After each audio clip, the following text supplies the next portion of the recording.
Leslie J, and I have the awesome pleasure of sitting with motivational speaker, best-selling author, social media phenomenon, Trent Shelton. How you doing, Miss Leslie? I am doing well. How are you doing? I'm doing good. Just happy to be able to be in Detroit and hopefully, spread my message. Absolutely. We're so glad that you're here. Trent is here for his Nothing Short of Greatness tour, and we're just going to dialogue a little bit. So you go from the NFL, from running the playing fields to on the battlefields for Jesus Christ. Talk about how everything started for you. I'm going to try to shorten it up, but like you said, I played in the NFL. I had a chance to play at college at Baylor University, then I was an undrafted free agent with the Colts, to the Seahawks, to the Redskins, but to be honest, my NFL career was crazy. Like, I would get cut left and right, just numbers games, and NFL's a business, a lot of people don't know that. And during that time, I lost myself. I lost my faith. Instead of those problems bringing me closer to God, they were running me farther away. And I was doing things that I shouldn't have been doing. So I was turning to things that made me feel good for the moment, but overall made me feel empty. Because you were in the NFL, or just the overall experience? Pretty much. I mean, when you're in the NFL and at that status, and this is not to anybody playing, because everybody's not like that. Just with me personally, you have access to anything that you want, and it's a lifestyle that you live. And if you're not secure with yourself and who you are, you tend to become a victim of the spotlight, and you want to live that lifestyle and please everybody. No doubt. At what point did you find that motivational speaking was your true purpose, and were you mentoring your colleagues while you were in the NFL? Nah, it's crazy because even today, if you know me outside of me speaking, I'm a very introverted person, very quiet person. Like, I'm a listener all the time, but a lot of people don't know that. We didn't know that. But when I get on stage or I'm speaking about something I'm passionate about and believe in, that's when you get the passion. But I never wanted to be a speaker, honestly. Never. Like, I went to college for speech communications, but I went to Baylor doing that because that was the easy class. So I wanted to play in the NFL. And so it's amazing how God used that for what I'm doing now. So for me, I just ended up falling in my lap and ended up running with it. So the NFL, now they're not throwing out chump change for salaries. So how did you find the courage to leave it was nothing that lifestyle? It was nothing but faith. I kept getting different people putting callings on my life, or telling me what God was telling them, from people who didn't know me and was saying, you have an organization, I see you speaking on stages. I'm like, yeah, right. And so it came to a point, I was trying to keep playing football, and I was trying to hold on to the football dream, and I was in the AFL Arena Football League, and I was supposed to go to New Orleans the next day, and I had my first major speaking engagement. It was like 5 minutes long. I was like, 5 minutes? That's crazy. I'm supposed to. 5 minutes is a long time with speaking, everybody. Well, then, and it was at Dr. Tony Evans' church, a really good friend of mine, with Jonathan, his son. So Jonathan reached out and said, hey, man, why don't you just share your story and talk? And before that, I knew it was something bigger than football, but I just didn't know. And I just prayed and told God to put a feeling in my heart that if this was the route you wanted me to go, I'm going to submit to your plan and your will. And I got off the stage, make a long story short, I called my mom, my coaches, and everybody said I'm done. And you have to realize, like, that was crazy because that was how I paid my bills. Right. That was my next question. Did people call you crazy? Oh, yeah. I mean, crazy. My mom is like a strong woman of God and faith. And even she was like, you sure that wasn't the enemy talking to you? So, but yeah, my friends didn't understand it. Some of my friends were, I would say, upset with it because they were benefiting from that NFL lifestyle. And they knew if I took that coat off, they wouldn't be able to ride my coattail anymore. So, a lot of people didn't support the decision. Okay. And, I wasn't getting paid then for none of that. So it was just a step out on faith. And I said, I'm going to trust God. I'm not going to trust the how. I'm just going to trust the who in the situation. And he took the wheel. Okay. So Rehabbers was formed. Yeah. You stepped out on faith. Talk about that process of trying to find your way. And you, by the way, everyone, Trent has more than 3.3 million followers on Facebook. Talk about how you built your brand.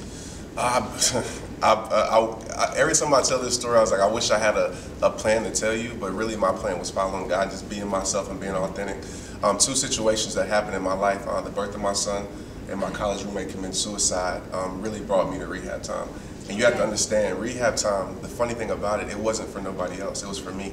And I just started saying this because I wanted to renew my heart and body. So rehab stands for renewing every heart and body.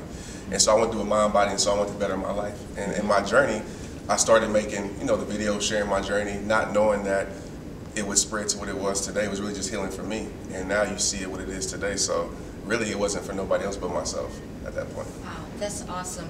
So you talk a lot about relationships, and you were in the NFL, and like you said, you had access to anything and probably anyone that you wanted to. Is there a special lady in your life right now? Yes, with you being, saved, and with you dedicating your heart to the Lord, how difficult is that sometimes from the old Trent Shelton to the new Trent Shelton? It's not difficult now. At first it was difficult.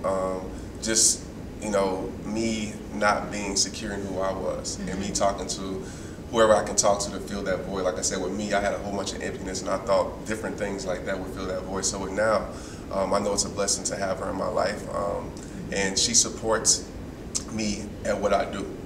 Traveling is not an easy thing to do, and she supported me at my lowest, and so that's the people that you need around. You talked about being authentic and being real. So your social media phenomenon, what's your method to your message? Just that.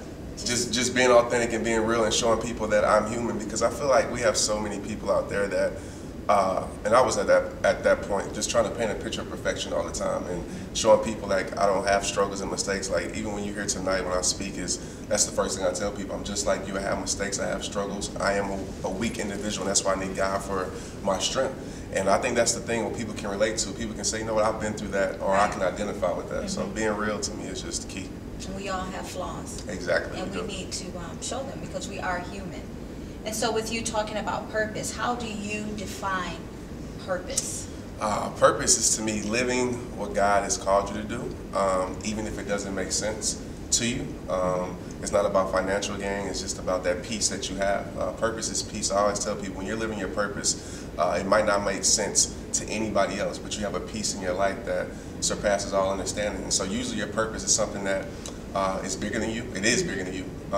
That affects more than just yourself. And also it's usually tied to your past pain, things that you went through. Yes. So because you're able to speak through those things and tell people how to get through it. So do you miss football at all? To be honest, I miss the camaraderie with the team, and I miss the what's the word I'm looking for? The competitiveness of football. And so I do other things to make up for that, whether it be mud runs or 5Ks or playing basketball, just to keep that going.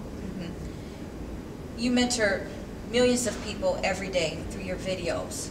Who encourages Trent Shelton? My team. The people around me, definitely.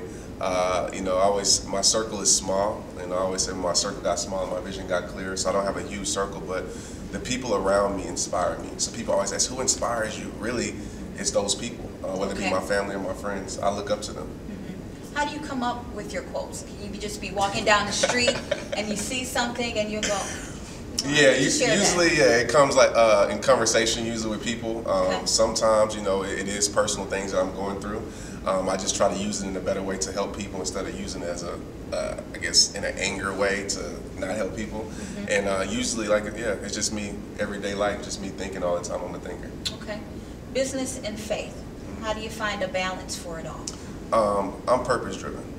And I always feel like if you're living your purpose, if you're doing the right thing, I feel like the extra credit, which is business to me, and everything else, the followers, the likes, that will take care of itself. I'm never business minded first. I'd rather do an event that has a bigger purpose than more of a financial gain, whatever. And then I worry about the business side later. And a lot of times it's a fault, people say, because I do things that, that typically other people wouldn't do. And I might cut myself off financially or any type of gain that way. Okay. But I feel like at the end it pays off because we're here for a bigger purpose than that. It does pay off. And so what do you know now that you didn't know back then? You were a young man, by the way. For me, it's letting God lead your life. Put him in the driver's seat of your life. Because for me, for so long, I was in that driver's seat. And when your life is under your control, it's usually out of control. But when it's under his control, it's never out of control. So I tell people, just trust him. You might not understand where he's taking you, but he's bringing you to the place where he needs you to be. No doubt. What are you most proud of that you've been able to accomplish? Outside of being a father, a friend, brother, a son, definitely just being able to lead people closer to Christ and, helping people to message, stopping them from committing suicide.